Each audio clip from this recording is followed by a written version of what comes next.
مظبوط.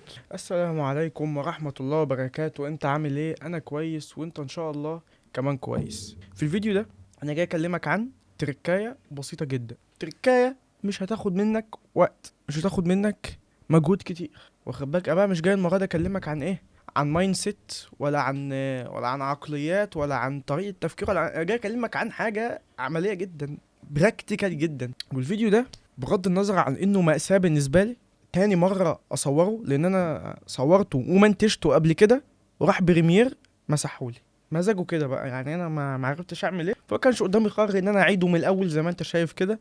بس انا الفيديو ده يهمني جدا في تسلسل الفيديوهات اللي احنا بننزله على اسبري. تمام. دلوقتي اللي اتفرج على الفيديو بتاع البطارية اللي كنا منزلينه او اللي كنت بقى منزله، مش عارف ايه اللي كنا، انا بتكلم بصيغه الجمع. في فيديو البطاريه كنت بتكلم ان انت عندك مقدار محدود من الوقت ومن الطاقه، خد بالك، ودول عاملين اساسيين على اساسهم بتحدد اولوياتك والحاجات اللي انت عايز تعملها. تمام.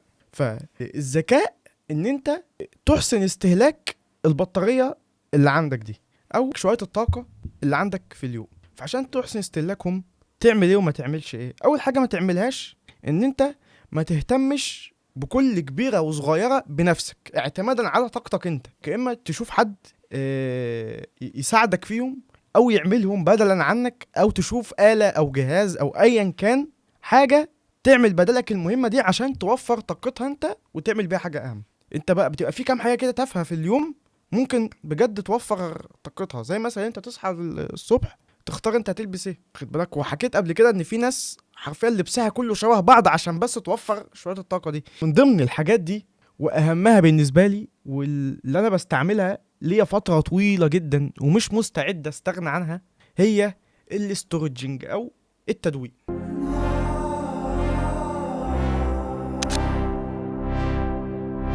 تمام. ايه هو التدوين؟ التدوين هو بكل اختصار عدم ثقه في مخك. ليه؟ انت دلوقتي اتعرضت لحاجه والحاجه دي خدت منها معلومه مهمه وعايز تحفظ المعلومه دي لان انت متاكد ان انت هتحتاجها بعدين، انت هتحتاج المعلومه دي بعدين، فانت عايز تحفظها في مكان معين، فتقوم تحفظها في فين؟ هل هتحفظها في مخك؟ لا. ليه بقى؟ لان اولا مخك لا يعتمد عليه في الحاجه دي. ليه؟ لان انت معرض انت تخسر المعلومه دي في اي لحظه. ازاي تنساها؟ تنسى المعلومه، فانت كده ايه، خسرت المعلومه. تمام. الحاجه التانية ان انت عشان تنقل المعلومه من التمبراري ميموري اللي هي يعني الذاكره اللي بتقعد شويه صغيرين للذاكره الدائمه، محتاج ان انت تعمل حاجه اسمها التكرار المتباعد، وهي دي الطريقه الوحيده عشان تحفظ بيها المعلومه. غير كده المعلومه دي هتتنسي. واخد بالك؟ يعني ايه التكرار المتباعد؟ يعني انت دلوقتي نعتبر ان انت في كلمه عايز تحفظها، كلمه يوناني مثلا، فانت شفتها وحفظتها وايه يعني بصيت عليها كويس، لازم ترجع بعديها بيوم تبص عليها تاني، والمره الجايه ترجع بعديها باسبوع تبص عليها تاني، وبعد كده بعديها باسبوع تاني تبص عليها تاني، وهكذا لمده شهر مثلا تقعد تعمل تكرار ان انت تتعرض للحاجه دي كذا مره، فالحاجه دي هتتحفظ. تمام. دلوقتي مثلا انت نازل تجيب طلبات للبيت ومعاك لسته قد كده، واخد بالك؟ فانت اولا انت ليه كتبتها في لسته؟ مش كان ممكن تحطها في دماغك؟ هتقول لي يا عبد الرحمن ما هو مش منطقي ان انا عشان احفظ معلومات تافهه زي دي هحتاجها لمده ساعتين قدام بس اقعد كل ده احفظها. دي معلومه مش محتاجه تتحفظ، انا ممكن اوفر كل الطاقه اللي هقضيها في حفظها واكتبها في ورقه اللي هي ايه، اللي هي الليسته بتاعت الطلبات. طب ليه ما تطبقش الحكايه دي على اي حاجه تانية بعد كده؟ حرفيا ازاي؟ في واحد انا مش فاكر اسمه الصراحه كان بيقول ان الانسان بيجيله مئات الافكار كل يوم، و99% من الافكار دي بتتنسي. ليه؟ عشان انت ما حفظتهاش في ساعتها. طب ليه ما اتحفظتش في ساعتها؟ لان انت محتاج مجهود اكتر عشان تحفظ حاجه، لان دي اصلا مش وظيفه دماغك. انت وظيفه عقلك ايه؟ وظيفه عقلك ان هو ياخد قرار، يفكر، يبدع، يعمل اي حاجه من الحاجات البشريه دي. لكن انه يحفظ، انه يخزن ويستورج الحاجات دي مهمات هارد ديسك مش مهمتك انت. فمن الغباء ان انت تضيع الطاقه دي كلها والوقت ده كله عشان تسيف حاجات في آلات وادوات تانية بتعملها بدلا عنك. ومش هنروح لجزئيه ان انت بتبذلش المجهود ده كله ولا حاجه، انت بكل بساطه بتخسر المعلومه. انت بكل بساطه المعلومه لو ما حفظتهاش بتنساها. يعني انت حتى ما بتسلكش الطريق الصعب، انت ما بتسلكش كلا الطريقين اصلا. ده اللي بنعمله اغلبنا.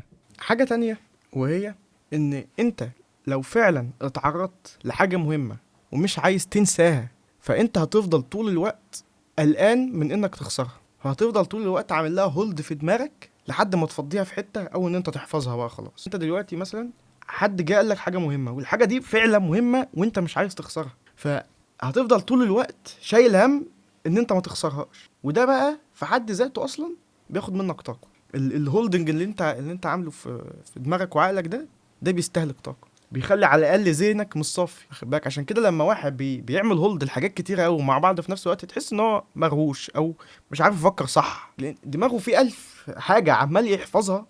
يعني ايه 1000 حاجه بيعملها غير وظيفته اصلا، اللي هو يفكر بقى عادي زي البني ادمين، هو مش عارف يفكر زي البني ادمين لان في 1000 حاجه تانية شغله. هي دي القصه. في 60% من طاقة دماغه رايحة في حاجات أنا بجدها تافهة. هو أنا ليه أوت أوف فوكس كده؟ فدلوقتي أنت عرفت أنت ليه محتاج تدون.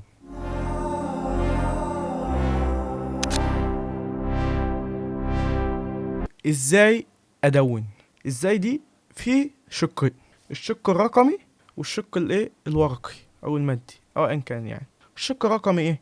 لو أنت iOS على تليفونك في برنامج اسمه النوتس او الملاحظات، لو انت عامل تليفونك عربي، لو فتحت في اي وقت وكتبت اي حاجه اقسم بالله ترجع تلاقي الحاجه اللي انت كتبتها. شفت بقى المهمه سهله جدا ازاي على على الجهاز ده. ولو انت على اندرويد في جوجل كيب، ولو انت على عايز تعملها على الكمبيوتر في مايكروسوفت نوتس. لو ورقي فبص بقى، يعني الورقي مفيش اسهل منه. شايف دول بحجم تليفون، بل ان حجمهم اصغر من تليفون.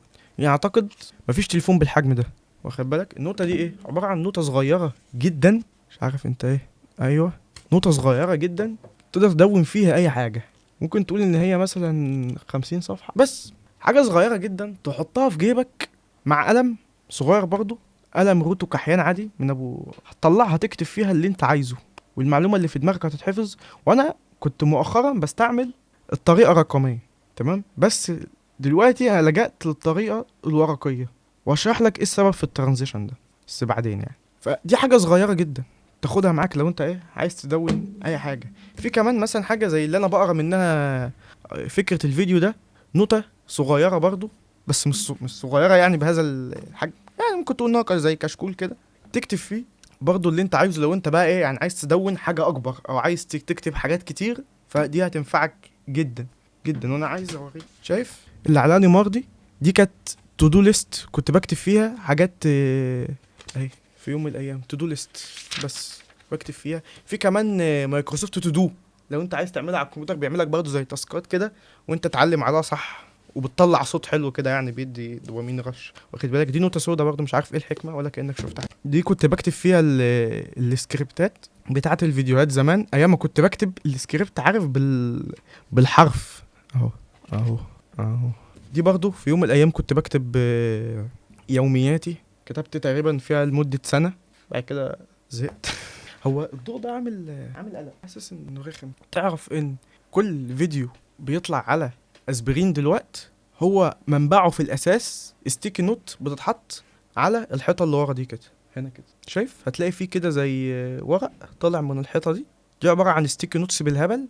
كل ما تطلع لي فكرة حرفيا بقوم طق احطها على الحيطة، بختصرها في كلمة او كلمتين واحطها عشان اضمن ان هي مش هتروح من دماغي. وبجد بقى بحس ان انا ذهني صافي ان انا افكر في حاجات زي البني ادمين، لان انا وفرت طاقة الاستورجنج دي ونزلتها على الورق. انت اصلا بتشوف افكارك احسن لما تنزلها من دماغك. افكارك كتخيل وكتصور مش احسن حاجة، هتفضل معتمد على خيالك بس، انت شايف الفكرة ازاي مش هتشوفها احسن زي لو انت نزلتها على الورق. في واحد برضو مش فاكر اسمه كان بيقول ان انت لو كتبت المشكلة فانت تقريبا حليت المشكلة. بس زي ما قلت لك هو فيديو قصير بقول لك فعلا تركاية بسيطة جدا، والفيديو ده بيتعاد للمرة التانية، فدي معاناة. فتذكر دائما ان اسبرين ستظل هي مساحتك المفتوحة لتعبر بها عن رأيك بكل حرية. السلام عليكم.